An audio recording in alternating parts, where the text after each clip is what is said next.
Welcome, everybody. I'm Errol. I'm Darnell. What's going on, Hypervibe fam? We got a great show for you guys today. A lot of things going on in the comic book world. San Diego Comic-Con just happened. But first and foremost, I found a new TV show that's pretty much to my liking. And it's been around for a second, but I can hear you. We can pontificate over it. Well, I definitely want to talk about Invincibles. So that's going to be one of our topics today. Also, RDJ was announced for the MCU to be the new Doctor Doom. We're going to talk about that. Also, where do you hunt for your comics? I know where I hunt for mine. Do you know where you hunt for yours, Darnell? Oh, all over the world, Roman. Wherever I can find them. A lot of times he's sitting there. He'll text me like, "I'm on my iPad hunting, doing that." He loves to hunt. So, not big game, but big comics. Yep. We're also going to talk about the pros and cons of PSA compared to the big three. And last but not least, our weekly hyper haul. So let's get going. So first and foremost, bro, listen, I know the show is old. I know the comic book's old, but man, let me give props. My son told me about this, right?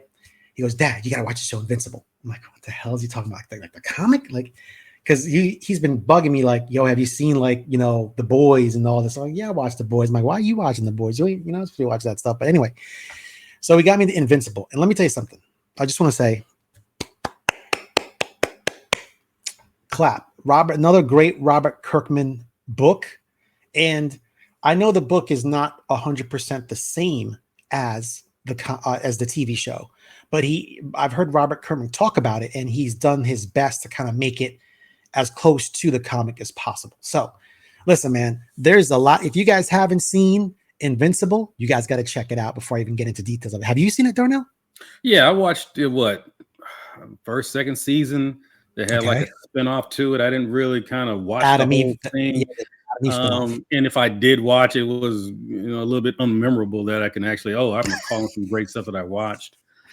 I like the show. I watched the first season. I want to say second season. I want to say a third season supposed to be coming out here shortly. Don't get me lying here. No, being kind of off base or whatever. I want to say soon. There's a lot of seasons coming per Kirkman. It's very popular. Yeah. So, I found the show interesting. I have not read the comic book in particular, but the dad, the Tom Selleck mustache and the whole I like that. Omni-Man.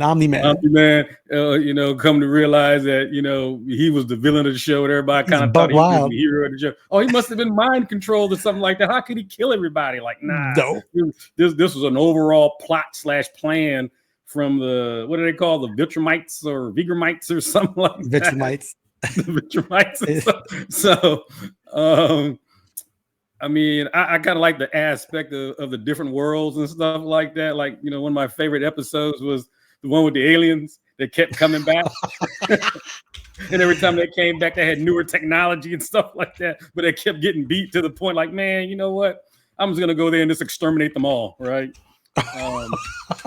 Yeah, I remember because the wife said that, oh, don't worry about your dad because he got sucked into that different dimension with that. Yeah. He's like, he'll be back in no time. Like, he was just slaughtering them all, bro, dropping asteroids on these dudes. Like, it was crazy. Vitramites, planet Vitrium. So no.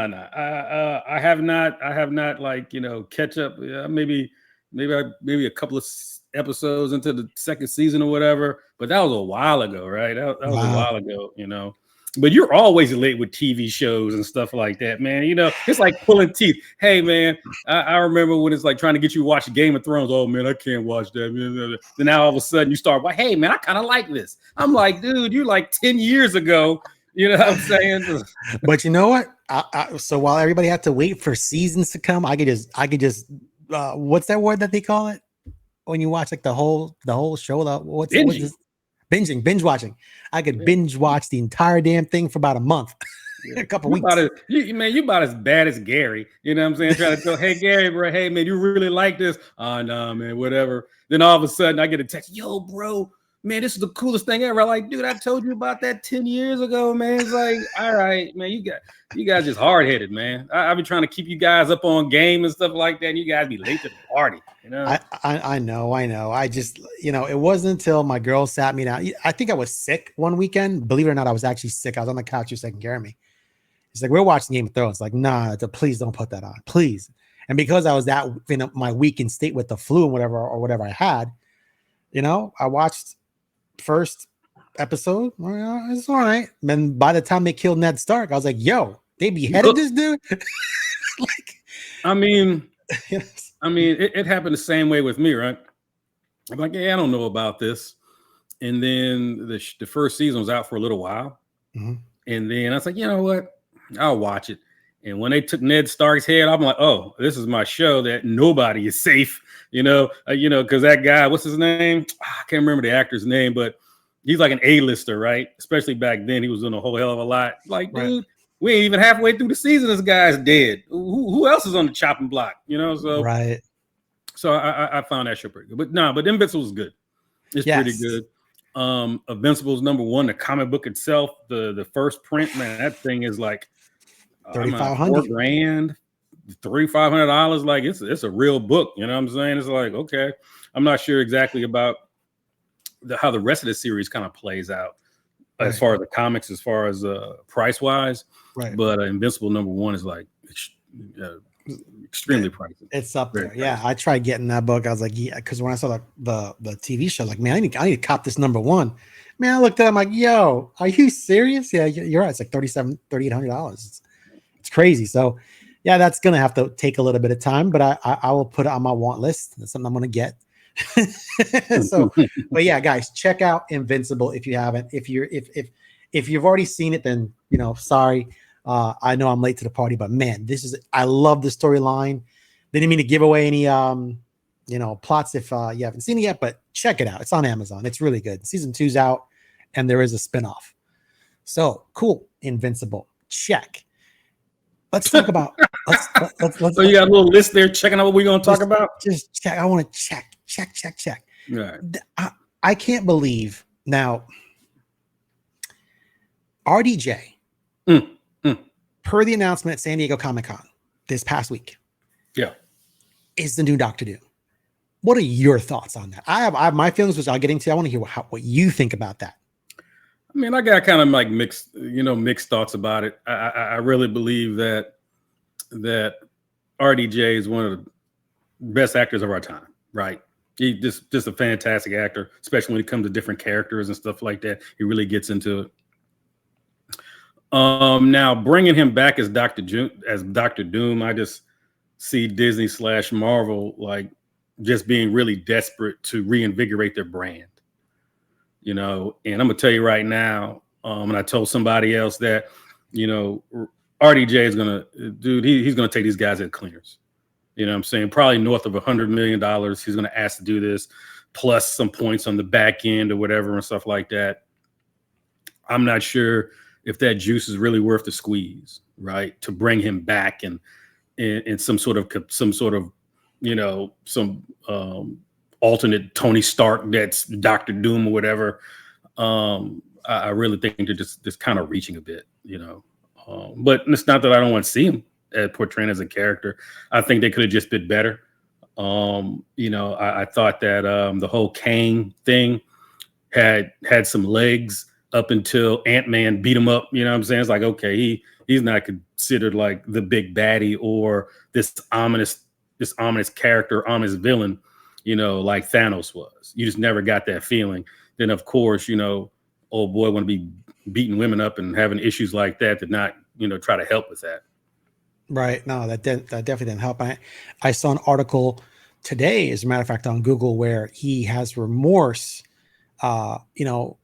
for missing that role, because he really wanted to be Kang, and until the alleged the shenanigans with the spousal abuse or girlfriend abuse or whatever it was came out, it destroyed this man's career. So it sucks for him. I do feel for him. I do feel for her. I do feel for her. I do feel for Marvel, because I think that would have been a great storyline for RDJ. I know that he was tired, according to him, of playing Iron Man. He said it was just years and years, because remember, he did Iron Man. He's also the Avengers. There's a whole thing going on to where he played that character for a very long time. And I think he was just looking for something different. Where I think Marvel fails time and time again you don't have to kill these characters off. I don't understand them killing Thanos. Don't understand him killing off RDJ. Yes, because the only plot, as you're saying, that I could see right now is they bring him back in, say, an alternate universe where he's not Iron Man, but he's Dr. Doom. Right. Because they've got this whole multiverse thing going on right now, even in between the TV shows that you can see what's happening. So I don't like the idea of it. I want to see him. I think RDJ is a great actor. Would love to see how he portrays Dr. Doom. I think he'd be the best Dr. Doom there is. The guy's just talented, this guy. I mean, I remember watching his movies from since Weird Science. You got to go all the way back to what's the other one? Oh man, what's it called? God dog it. It was just it's with Andrew McCarthy and oh God, what's the movie called? I know my girl would know this. She'd know this. It was with Andrew McCarthy, Ed Norton. God, I forget what it was, but yeah, I know which one you're talking about. We got to. No, it's the other one, the one Below Zero or something like that, where he was a drug addict. Oh, that was. Oh man, it's a classic. This was like way long time ago. Less Than Zero or something like that. You know, I think it's Less Than Zero. I think I'll find the name of it and put it someplace inside the edit and stuff like that. But yeah, he played a great role. You know, these yuppie kids running around partying and stuff like that. And he was addicted and, the drugs and stuff like that. He was doing weird stuff, you know what I'm saying, to get drugs. Yeah, that's the one. That's what I was talking about. Yeah, Less Than Zero. Andrew McCarthy, Robert Downey, James Spader. Yeah, this is all them. Yeah. That's a pretty good movie. Yeah, that one was crazy. That's 1987. But that's how long, I would say like this: if he could, play Dr. Doom as the character he played in Tropic Thunder. Oh, dude, that was a great. Listen to me.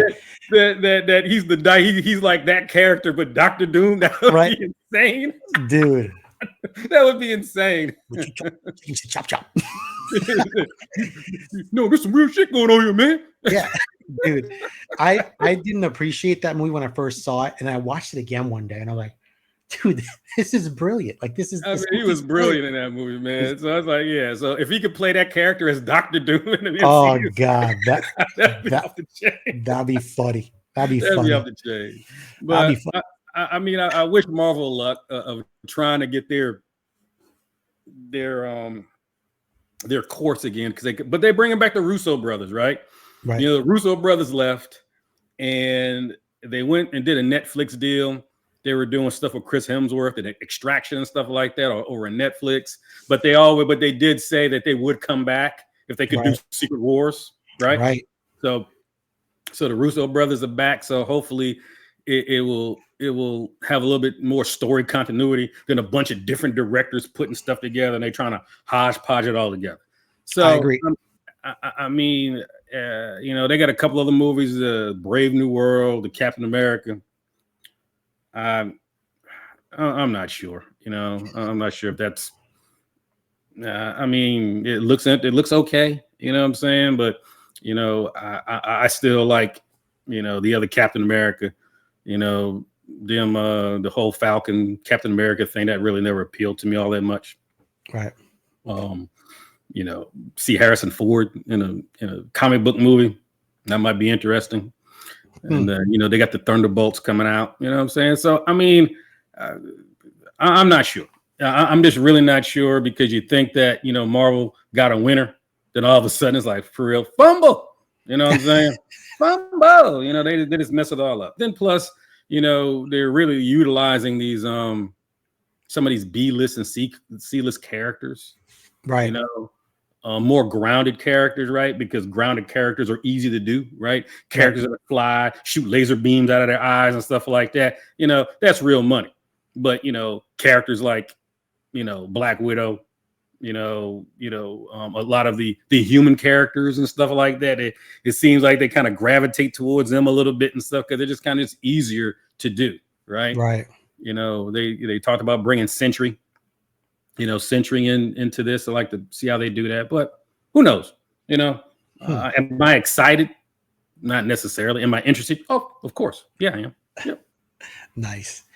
I mean, like I said, I like RDJ and anything, so I'm curious. I don't think this matches, but like I said, with his abilities, he should be able to make it work. Yeah. And like you said, he's going to take him to the cleaners. So he is taking them to the cleaners, man. He's banking. He's got that bag of cash. I mean, I'm saying, you're probably going. If he's not a billionaire already, I guarantee it. This is going to turn him into a billionaire 2 times over. Oh my God! Hello, Robert. Yeah, it's Errol. You got that bag of cash? Cool. I'll be over in a minute. Cool. I'll see you. Yeah, dinner's on you. All right. Cool. Well, so that's great news, folks. If you're a Robert Downey Jr. fan, he's going to be the new Dr. Doom. That's the big announcement. So I think it's going to be a different experience than we're used to. I'd love to see how they tie this into the multiverse, and we'll see where it goes on where Marvel is taking this. So that's all good. Another topic I want to talk about real quick is we discussed that PSA is coming to the comic book industry, the grading industry. Yep. My question to you is, how do you feel about that? Like the pros and cons of this, because I've got some seriously mixed feelings. I've got negative feelings, but let me hear what you think. Or do you want me to go first? You tell me. I mean, it's going to turn into some sort of 3-way shootout. You know what I'm saying? Between CGC, CBCS, and PSA. Right. It's all about, the grading criteria, right? We already know kind of how CGC grades, when they don't got shenanigans going on in the back room. We kind of have an understanding of how CBCS does it because it's, pretty much, the guy who was the president lead grader wanted to start CBCS. So you kind of know what you're getting there, right? Right. Just an offshoot, right? They kind of cut an orange in half and sell it for the same, sell it for the same price, right? Yeah. It doesn't matter, right? Right. I guess in the eyes of everybody else, since CGC was first and really got their, grading books, then CBCS came along. They're still respected, right? But now PSA comes along, which is a juggernaut in the card and Funko Pop and grading. You know what I'm saying? Who's to say they're not bringing that same level of respect, going into their effort, right? And I'm just kind of curious of how it's all going to play out, how PSA is going to garner, some CGC diehards. But I can actually say that there's probably some fatigue with CGC based on all the things that kind of went down and stuff like that, all these court things going on and weird stuff going on behind the scenes. I think that, PSA has a chance to, take an opportunity, what I'm saying, where CBCS did not, right? Because I don't think CBCS really laid in the CGC like they could have and really kind of like really tried to pull a lot of those customers from them, from CGC to CBCS. They didn't take advantage. They were not aggressive at all. See, now this is where I beg to differ, because during this time, CBCS did offer. They were calling their client. They called me personally, and they were telling me, "Listen, we offer this, we offer that. When you submit this and has to be signed, we go through this." I mean, I'll send an email to private. I wish I could share it with people, but it was a private email from this. I don't have permission to share this with anyone, but I'll show you right to you. It was there. I think they were calling up, not that I'm some big mega client, but they were really trying hard to say, here's how we differ from them, and here's how we don't allow the shenanigans in a roundabout way without saying what was going on with CGC at the time. My belief is this: as much as CGC has had its problems, I still see in the marketplace that there are slabs, whether it's on eBay, whatnot, wherever you get your books from, the CGC slabs are still worth the most on the market, no matter how you slice it. Yep. Until that begins to fail in value, where it goes down and say CBCS becomes the higher in value, or PSA becomes the higher in value, or PGX, whichever one you want, that will never happen. Because I think even with CGC's downfalls lately, I think the majority of the market has that comfort with them, because at the end of the day, they know their books are going to bring a higher value for their return upon their investment at the end of the day. That's all I'm saying. Right. So until that changes, I don't see where PSA, who, yes, they're the juggernaut of cards. They've proven that they can do Funko Pops and cards. They are hands down the tops in that department. They're beating CGC and as well as anybody else. But I'm sorry, until I see what a slab looks like, and I saw they had pictures of it out in on SDC at their booth, and I'll send you some so you can add it to the video. But I'm not overly impressed with how it looks. So once again, maybe that's me until maybe I pick it up and feel it in my hands and go, oh wow, that's kind of cool. But I'm just saying, man, if you're going to be the new kid on the block, you better wow my socks off, or you better come correct. Like, yo, this is what we're doing. Here's our two new technology standards. It's difficult to do shenanigans or whatever they plan on doing. And I'm sure they discussed it at SDCC, which I wasn't at. But until I see that and physically understand what they're planning on doing on the comic side, I'm not sold, man. I mean, I just can't play. I can't play that game because right now, like I said, I'd rather just do business with CGC and CBCS. That's the only two I do business with until I can see what PSA is really all about. I think I said in the last video when we first got the announcement that they were going to be doing it, I think it's just going to boil down to how things auction off in the auction houses. That is going to set the tone. It's just going to take someone willing to like, hey, can you take? We'll grade your AF-15 or your Hulk 181 or whatever. We're going to put in a PSA case. We're going to give it a cool grade, right? And then we're gonna send this to the auction houses, right? Okay. So what happens is that they will start to get, customer recognition after seeing like, dang man, did you hear about that Hulk 181 in a 9.2 over at Heritage? The PSA 9.2, it sold like higher than the CGC 9.2. Right, because somebody had a better feel that PSA gave a better subjective grading call to the book itself. That's how I see it playing out. If they're just going to get in the market to be doing it, then they'll just be the other kid on the block, behind CBCS, and I think out the gate they'll be better than PGX. Out the gate, what I'm saying. I'm 100% in agreement with you on that. It's PSA, but it's not PGX. Right. So, and please, we're not bad mouthing PGX. It's just that for a company that's out there, you're not considered a standard. You don't really hear a lot about them. I mean, I don't even see I see maybe. If, for example, if there's 100 slabs on eBay, maybe one of them is a PGX. That's how much I see them. I've bought a couple of PGX. So, same here. I bought two. But what, just to crack it out. No. I don't have any PGX stats or anything like that in my boxes. But I'll crack it, clean it, press it, see what comes out. Okay, so here's my story. So back in 2018 or 2019, I believe, it was the last time that CGC, where if you had a different company's slab, you can send it to them and they would actually reholder it for free. And I sent like the 2 or 3 PGX slabs I had to CGC. One was a Miss Marvel, was a J. Scott Campbell cover. There's a couple of my sent, and they gave me the same grade, reholdered in a CGC case. So there you have it.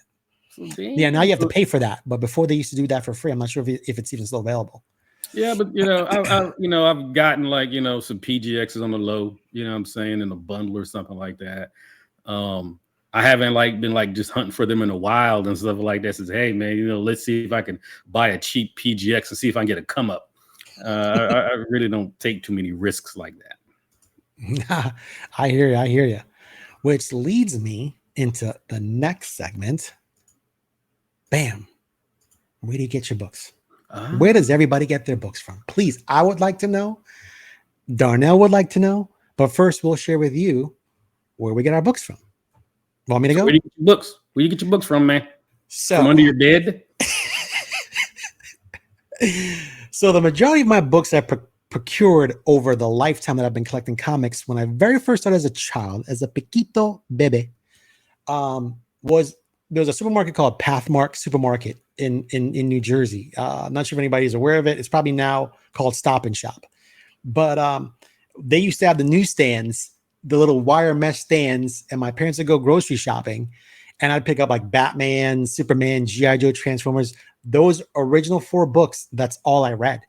Right. And I had them, I got them from there on their bookshelves, which they were actually newsstand barcodes. That was my first books. As I got older and got to college, I met a good friend of mine. He's now a lawyer. He collected X-Men. And he introduced me to a storyline called The Executioner's Song. And it ran through Uncanny X-Men, X-Men, X-Factor, X-Force, the whole X line. So each month or a week, you have to buy that title to continue this 23 or 27 paid book storyline. And let me tell you something. I read this thing and I'm like, wow, the art, the writing, it was phenomenal. And it got me back into loving comics again. And there would be a little comic book store in New Haven, Connecticut. West Haven, Connecticut. And Comics Collectible. I forget what it's called. But every Wednesday, I'd be there with Darren, and we'd be buying our comic books. Now, as I got older and I met Darnell, I stopped buying comic books around 2002, maybe. Met Darnell 2017. Started talking about comics, with that in common. And from there, I started getting my comics on eBay. I didn't know about these variants that were out there. Then I started getting them on the every Sunday at 2 p.m. or every Saturday at 1 p.m. These variants to go. I love the variant covers. That's what I'm known for. Darnell can't stand me for buying these variant moderns, but I got them from those online retailers. And right now it's been a mix between, eBay, whatnot. That's about it. I don't really hunt too much. I'm always hoping, this sounds bad, folks, please, God's going to strike me down, but maybe a little old lady, her husband passes away. She has a little garage sale outside and come take my comics from 1950.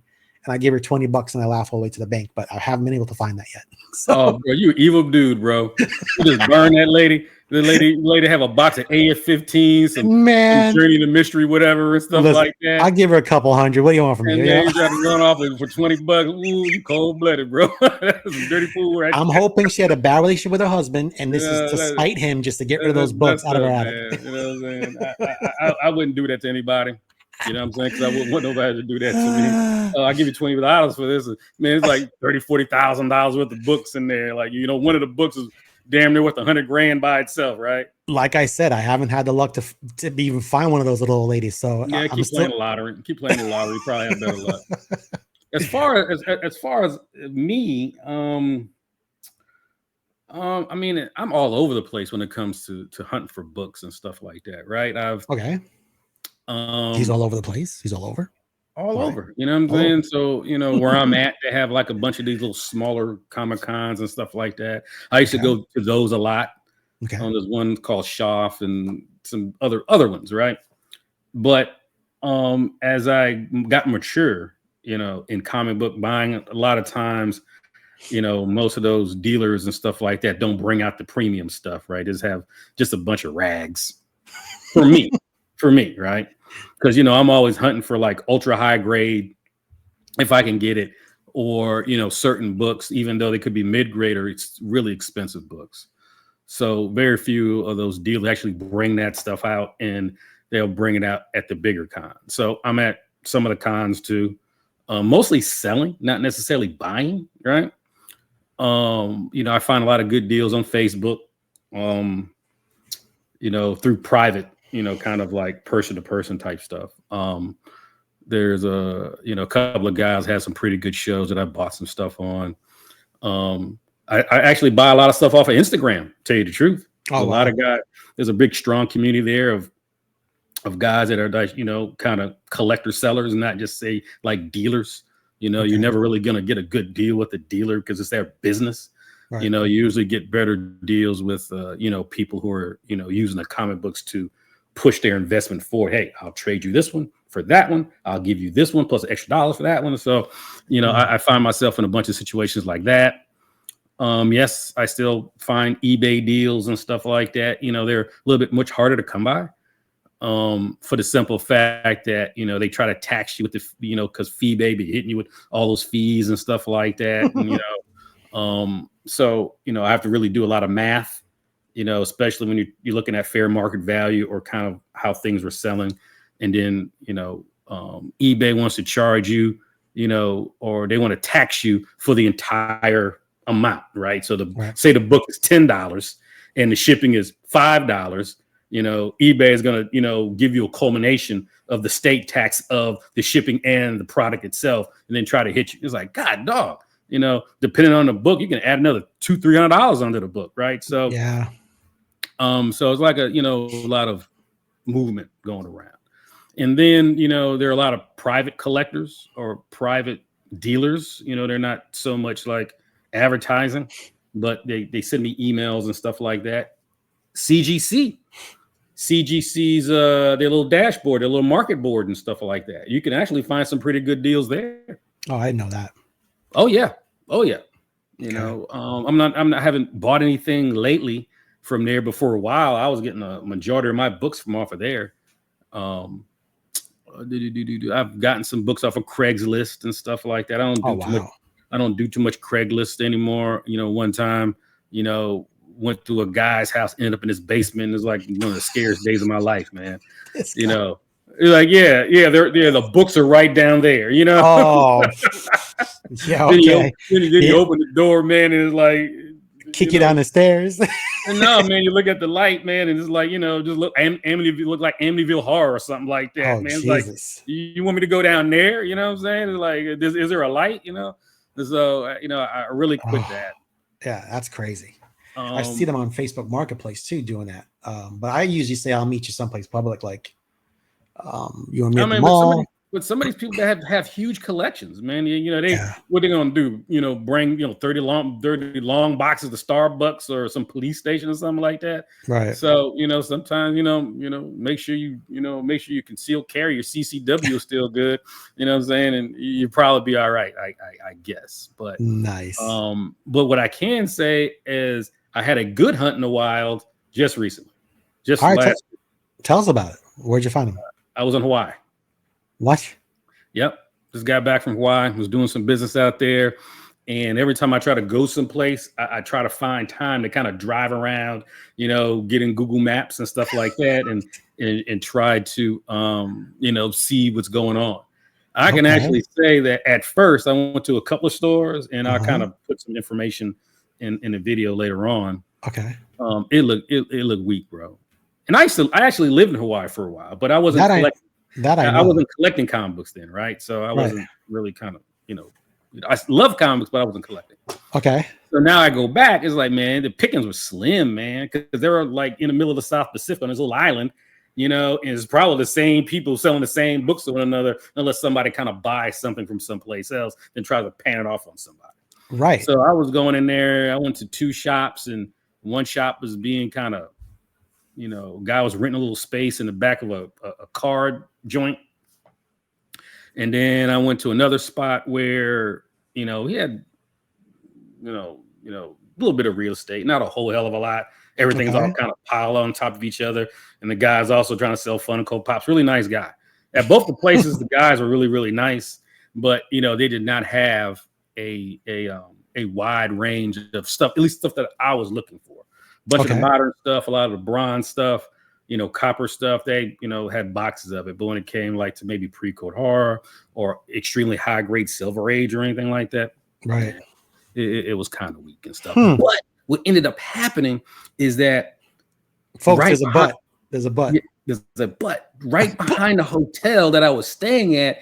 There's like this, like a bookstore, like they sold like vinyl, records, books and stuff like that, and had a little enclave in there, you know, like a Barnes and Noble, or it's kind of like the Barnes and Noble, like sophisticated. We talking about like a mom and pop kind of book. You know, it's like they just got stuff all over the place, right? Okay. So I went in there, like, okay, let's see what's going on, bro. Man, let me guess.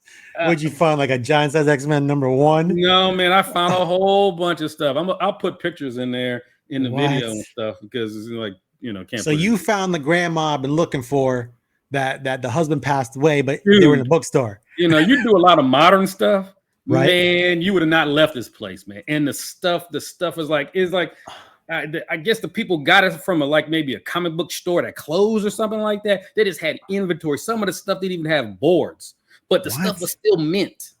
What? Yeah, I mean, dude. Here. I know now. You know what? We'll wait till the hyper hall. Okay, and then we'll go into it because we're gonna segue into the hyper hall. Okay. But man, they had stuff in there, man. It's like, what? And they were selling the stuff for like $3, $2, what? $8. I mean, give me an example of just one of them that was like $3. Give me an example of one that was like $3 or $8. Give me a title. They had Wildcats.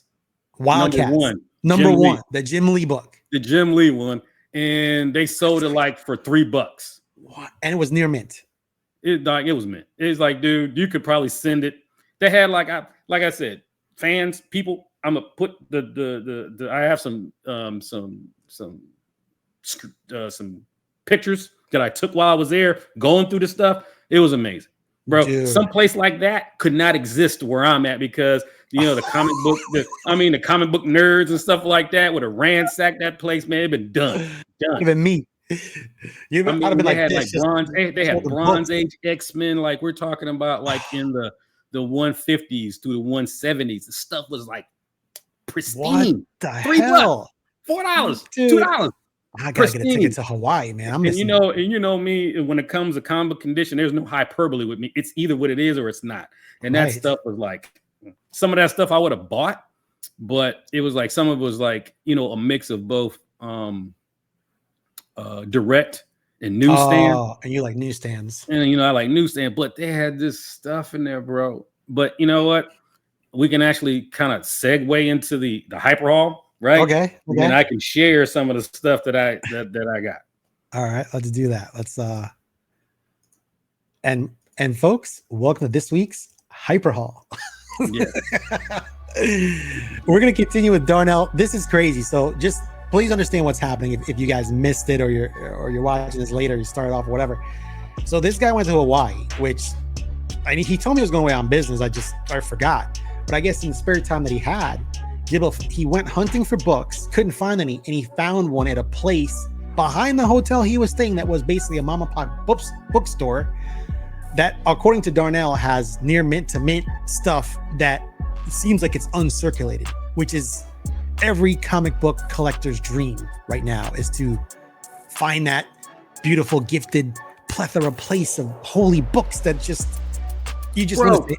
bro, man. I mean, they had like long boxes and they had like little signs on the box like, don't go through these. I'm like, I was over there about still looking. And as a matter of fact, no, you didn't. Yes, as a matter of fact, a couple of the books that I pulled out weren't even priced yet. So the lady at the counter had to call somebody to get a price for it, and they gave me a price right there, and it was like $2. Guys, I gotta end this show right now. My heart is like, yo, bro. So I'm gonna start first, man. My heart is. This is what I found there, bro. What the hell, dude? Those look minty fresh, bro. Newsstands, uncirculated, man. I see what's that price up there? Oh, dude, that's cheap, bro. This book in a 9.8 is selling like for $150 graded. So even if I graded it at a 9.6, minus the whatever, what I'm saying, I would still be making like a profit. Right. I got like 6 of these damn things, right? And it's not like you paid to go to Hawaii. You were there on business because your company sent you out there. Yeah. so it's like, so I got like 6 of these, and I'm sending you 2, right? Oh, you're looking out. Let me get a cheer going. Here's another one. Oh man, dude, that looks minty fresh. I love that Jim Lee cover. That's that Wildcat. How much you pay for that one? $2. Jesus Christ. I got like 4 of them. I mean, this is not, man, this thing, I can send it right now and dude, it will come back at 9.8. Wow. Dude, you found the score, bro. Look at that. I mean, look at the corner. Colors are vibrant, corners are square. Uncirculated. Wow. I mean, I popped open the box, right? And I was going through it, yeah. Then I got it. It had like 13 of them. like 13 of them. And I was going through them like, yep, this one's good, this one's good. Yeah. And I picked like 6 of the best ones, took them up to the counter. Later had to call somebody at $2.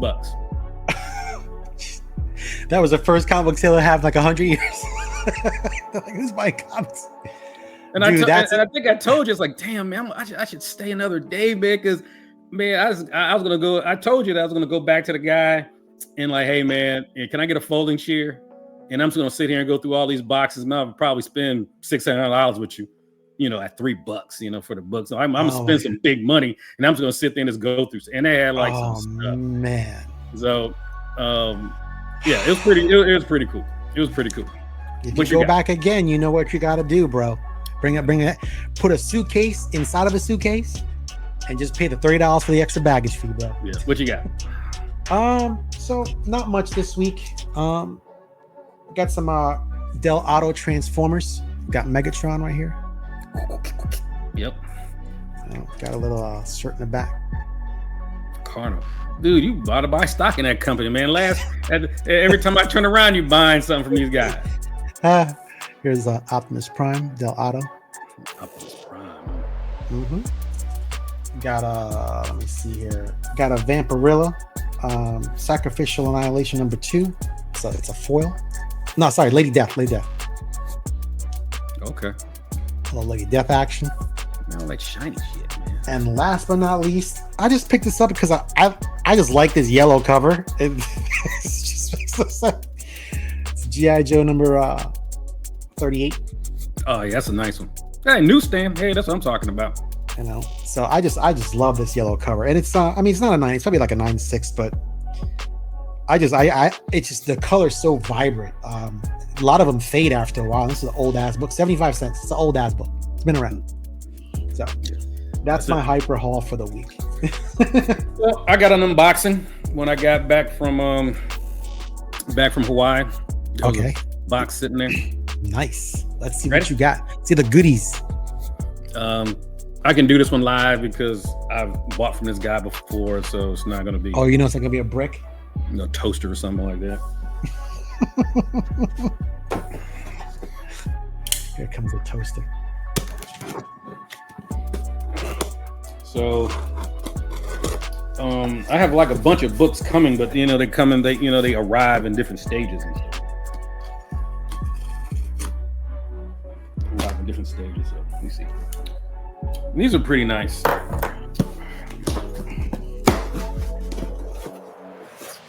Oh, yep, they're in there. Got that bubble wrap. Folks, he's removing the bubble wrap. Kind of interesting. And he's grabbing there's multiple slabs. Crap load of bubble wrap. All right, okay. Oh, I saw a peanut fly out. Dude, are those like all slabs in there? Yeah. Wait, that's not from CGC, right? You just bought this from somebody? Yeah. Okay, cool. Okay. I'm like, they packed that crappy. I was about to say, like, dude, seriously? No, that's all right. Ooh, look at that. Oh, that one looks nice. The Starling Terror. That's a great cover. The Forbidden Tomb. That's great artwork, man. So I'm more impressed with these pre-codes the more you show them to me. So I actually got these off of Facebook. You know, guy was selling them on Facebook, and he had like a whole bunch of LB Cole. Okay. LB Cole was like a famous artist. I'm not quite sure of why, you know what I'm saying? But he's like, and when it came to like pre-code horror, golden age stuff, he was like the guy with these weird pseudo color stuff. So all these books here are like, you know, LB Cole's work. Okay. Mr. Cole. That one looks nice too. Strange Mysteries. That's a nice cover. Brother Voodoo.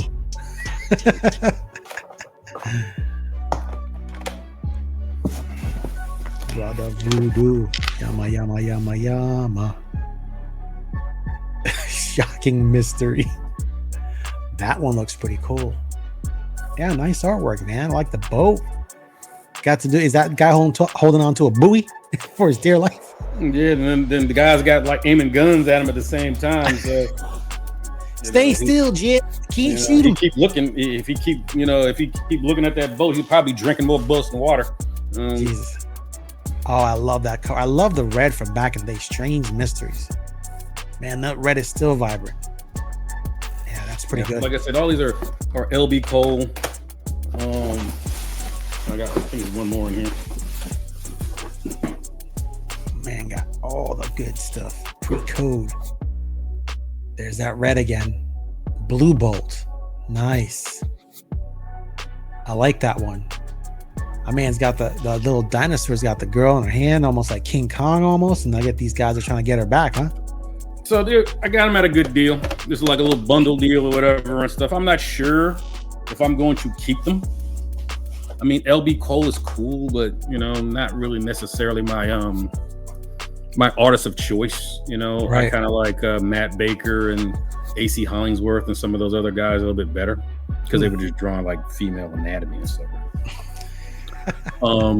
So I'm not sure. I might take those to Baltimore, use them as trade bait to trade into something else and stuff, because there's a lot of guys, especially the older crowd that really into LB Cole, and a lot of those books right there are a little bit hard to find. Not all that expensive, but still kind of hard to come by, especially in the decent conditions. Right.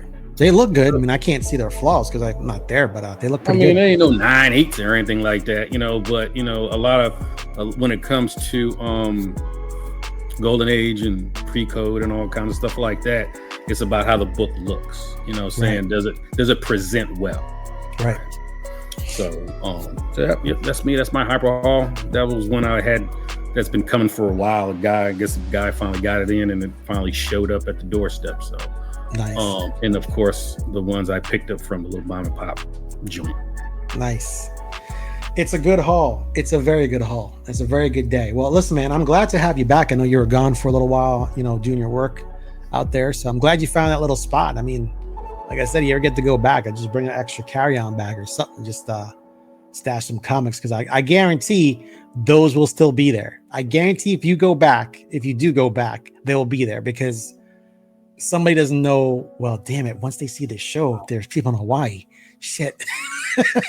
Oh, well, what are we going to do? I mean, I thought about buying a long box just for you, man. Like, you could came up on whatnot. You would have came up. That would have been great.